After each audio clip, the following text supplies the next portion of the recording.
অভিভাবক মাননীয় দেবেশ মণ্ডল মহাশয় মঞ্চে উপস্থিত আছেন। আপনারা চেনেন এই গ্রাম পঞ্চায়েতের প্রাক্তন প্রধান, বর্তমানে সন্দেশখালী 2 পঞ্চায়েত সমিতির কৃষি ও সমবায় কর্মাধ্যক্ষ তথা ন্যায় ও সততার প্রতীক দিলীপ মল্লিক মহাশয়। উপস্থিত আছেন সন্দেশখালী গ্রাম পঞ্চায়েতের প্রধান, প্রিয় সঞ্চালক প্রাক্তন খাদ্যের কর্মাধ্যক্ষ গৌর রায় মহাশয়। উপস্থিত আছেন বিশিষ্ট সমাজসেবী অচ্যুতানন্দ নস্কর এবং এক ঝাঁক সমাজসেবী, শিক্ষক এবং নেতৃত্ববৃন্দ। আজ আমাদের মনে রাখতে হবে 15ই বৈশাখ, পয়লা বৈশাখ মমতা বন্দ্যোপাধ্যায়ের নেতৃত্বে আপনারা বাংলায় ইংরেজি নববর্ষের মতো বৈশাখী দিবস আপনারা পালন করেছেন, পশ্চিমবঙ্গ দিবস। হে বঙ্গ ভাণ্ডারে তব বিবিধ রতন, তার সবে অবোধ আমি অবহেলা করি। বাংলার অনেক দিকপাল যারা স্বাধীনতা সংগ্রামে জীবন উৎসর্গ করেছেন, যারা কবি সাহিত্যিক, তারা ভুলে যেতে বসেছিল মমতা বন্দ্যোপাধ্যায় তাদেরকে স্মরণ করার জন্যে আপনাদেরকে অনুরোধ করেছিলেন পয়লা বৈশাখ নববর্ষ উদযাপন করার জন্য। সেদিন আমরা সন্দেশখালীর মানুষ খুলনা ভ্যান স্ট্যান্ডে আমাদের প্রিয় ব্লক সভাপতি, আমাদের কর্মাধ্যক্ষ দিলীপ মল্লিকের নেতৃত্বে এবং বিধায়ক সুকুমার মাহাতোর সহযোগিতায় আমরা ওখানে সমাবেশ করেছিলাম। আজ 15ই বৈশাখ, এখানে বৈশাখী মেলা দিলীপ মল্লিকের প্রচেষ্টায়, গৌর রায় কৃষ্ণেন্দুদের অক্লান্ত পরিশ্রমে আজকের এই মেলা সংগঠিত হয়েছে। হাজার হাজার মানুষ, বাচ্চা কাচ্চা, ঘোড়া দৌড়, যা গ্রাম অঞ্চলে মুছে গেছে প্রায়, ছোটবেলা আমরা যা দেখতাম তাই দেখার জন্য হাজির হয়েছিলেন।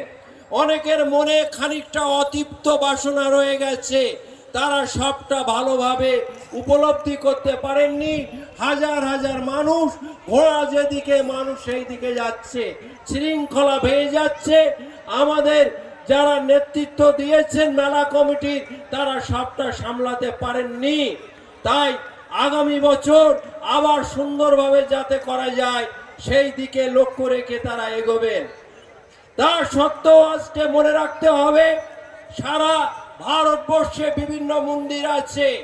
পশ্চিমবঙ্গের বিভিন্ন রাজ্যে, অন্ধ্রপ্রদেশে তিরুপতিতে বালাজি মন্দির আছে, তামিলনাড়ুতে রামেশ্বরম মন্দির আছে, আজমির শরীফ আছে, রাজস্থানে আছে, উত্তরাখণ্ডে রয়েছে অমরনাথ মেলা, পুরীতে আছে অমরনাথ মন্দির ধাম, পুরীতে আছে কোণারকের মন্দির এবং জগন্নাথের মন্দির আছে।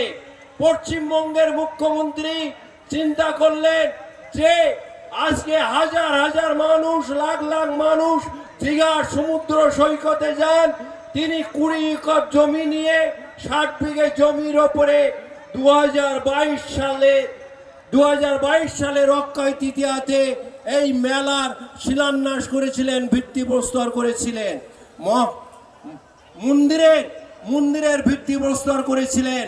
এবং রাজস্থানের 800 শিল্পী এবং সেখানকার গোলাপি পাথর নিয়ে এই মন্দিরের কাজ করেছেন 3 বছরের মাথায়। আজকে সেখানে যজ্ঞ হয়েছে প্রত্যেক ব্লকে ব্লকে। সন্দেশখালী 2 নম্বর ব্লকে আমাদের নেতৃত্ব দিলীপ মল্লিক, আমাদের বিডিও সাহেব, আমাদের থানার ভারপ্রাপ্ত আধিকারিক, আমরা সমস্ত পঞ্চায়েত সমিতির সকলে একসাথে সেখানে স্ক্রিনে দেখেছি এবং বিভিন্ন এলাকায় তার প্রচার হচ্ছে। এটা আমাদের গর্ব। আমাদের মুখ্যমন্ত্রী থাকবেন না, কিন্তু পুরীর আমাদের দীঘার জগন্নাথ ধাম সেটা অমর হয়ে থাকবে, আমাদের গর্ব। আমাদের আর পুরীতে যেতে হবে না, আমরা দীঘায় গিয়ে জগন্নাথ ধামে আমরা পুজো দিতে পারবো। আগামীকাল বেলা 2টোর সময় সেখানে সুভদ্রা, জগন্নাথ এবং বলরামের সেখানে জীবন প্রতিষ্ঠা করা হবে এবং সমস্ত পুরীরা থাকবেন, মুখ্যমন্ত্রী থাকবেন। তাই আজকে এবছরের বৈশাখ 2014 সালের 2014 সালের 32শে বৈশাখ আমাদের জীবনে নবজোয়ার, নব আনন্দ, সেই সাথে ঢোলখালি, টংতলা, বউ ঠাকুরা নিয়ে 7 দিন ব্যাপী যে বৈশাখী মেলা, সেই মেলা যেন ফুলে ফলে বসন্তের সৌরভ বইছে। তাই আমি সকলকে অভিনন্দন, শ্রদ্ধা, শুভেচ্ছা এবং ভালোবাসা জানিয়ে এবং আপনাদের দীর্ঘ আয়ু কামনা করে আমার কথা শেষ করলাম। ভালো থাকবেন, নমস্কার, ধন্যবাদ।